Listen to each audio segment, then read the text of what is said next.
કરી છે. આરોપીનું નામ શું છે અને શું છે વિગત?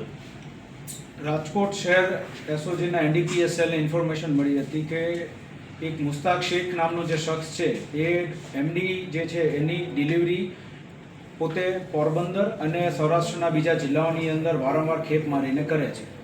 તો તેના આધારે તેની પર વોચ ગોઠવવામાં આવી હતી અને એનડીપીએસ સેલ દ્વારા મુસ્તાક શેખની આશરે 13 લાખ રૂપિયાના એમડીના જથ્થા સાથે ધરપકડ કરવામાં આવી છે.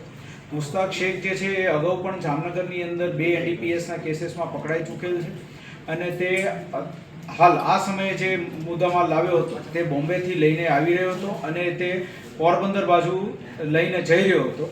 તે દરમિયાન રાજકોટ શહેર એસઓજીના એનડીપીએસ સેલ દ્વારા તેની ધરપકડ કરવામાં આવી છે.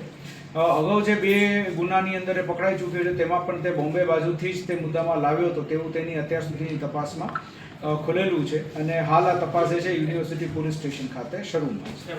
કઈ રીતના વેચતા કઈ આ જે એમડી જે છે પાવડર ફોર્મની અંદર એ તેના બોક્સ એ લોકો અલગ અલગ શબ્દ વાપરતા હોય છે કે જેની અંદર એ લોકો એક બોક્સ અથવા એક પડીકી જે છે એ આશરે 1 ગ્રામ જેટલી હોય અથવા અમુક જે છે એ ફર્ધર એની અંદર 10 પાર્ટમાં ડિવાઈડ કરી મિલીગ્રામની અંદર ડિવાઈડ કરીને પછી એના શોર્ટ્સ ને બધું લેતા હોય છે. એ રીતે વેચાણ કરતા. કેટલી કિંમતમાં 10 ગ્રામ કેવું કઈ?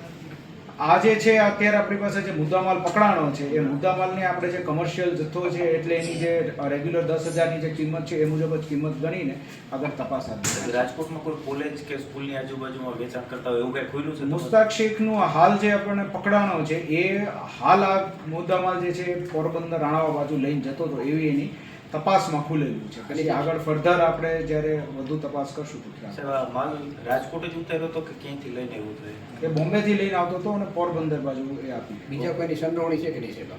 હાલ એ તપાસ સારું છે. યુનિવર્સિટી પોલીસ સ્ટેશન ખાતે એનડીપીએસ સેલ પણ આની અંદર ઇન્વોલ્વ છે એટલે આપણે બીજા આપણા રાજકોટ શહેરના કોઈ પણ આરોપી એની અંદર છે કે કેમ એ બધે તપાસ. અગાઉ ક્યારે ખેપ મારેલી હતી? હા, અગાઉ 2 ગુના એના જામનગરની અંદર દાખલ થયેલા છે અને એમાં એ બોમ્બેથી બાજુથી તે લઈને આવ્યો. આમ તો સાહેબ આખા સૌરાષ્ટ્ર